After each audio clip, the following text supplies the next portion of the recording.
नमस्कार। आज हम बात करेंगे पश्चिमी उत्तर प्रदेश की राजनीति की उस नई और युवा आवाज जिसने न सिर्फ अपने परिवार की सियासी विरासत को संभाला बल्कि खुद भी राजनीति में एक नया अध्याय लिख डाला।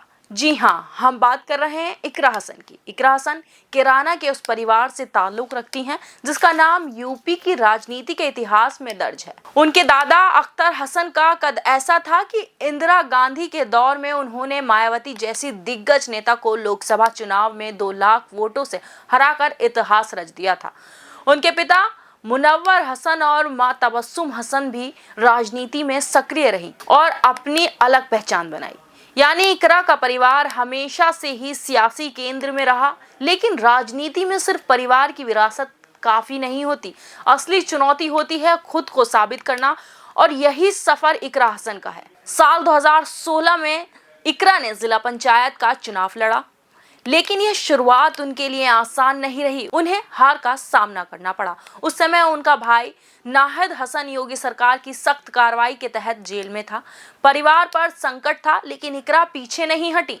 इकरा ने हार से सबक लिया और पढ़ाई को हथियार बनाया। लंदन यूनिवर्सिटी से इंटरनेशनल लॉ और पॉलिटिक्स में पढ़ाई करते हुए उन्होंने राजनीति की बारीकियों को समझा। पढ़ाई के दौरान ही उन्होंने मोदी सरकार और सीएए कानून का विरोध किया और वहीं से उनका सियासी सफर और तेज हुआ। इसके बाद आया साल 2022 विधानसभा चुनाव। अखिलेश यादव ने उन्हें बुलाया और नाहिद हसन के चुनाव प्रचार की जिम्मेदारी दी।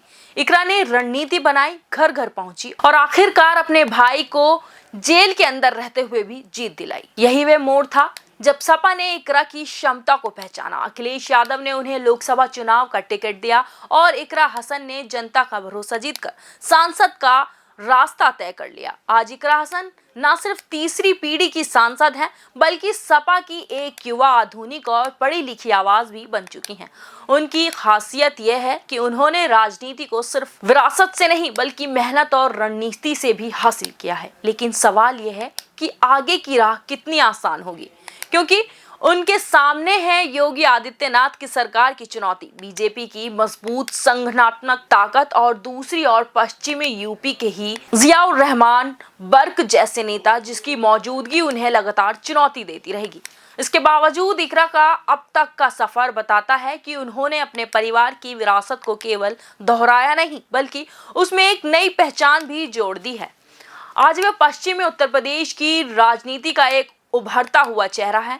तो क्या इकरा हसन आने वाले वक्त में समाजवादी पार्टी का नया चेहरा बनेंगी या फिर बीजेपी और दूसरी ताकतें उनके सामने दूसरी चुनौती खड़ी करेंगी? ये सवाल अभी खुला है, लेकिन इतना साफ है कि उत्तर प्रदेश की राजनीति की कहानी अब इकरा हसन के बिना अधूरी है।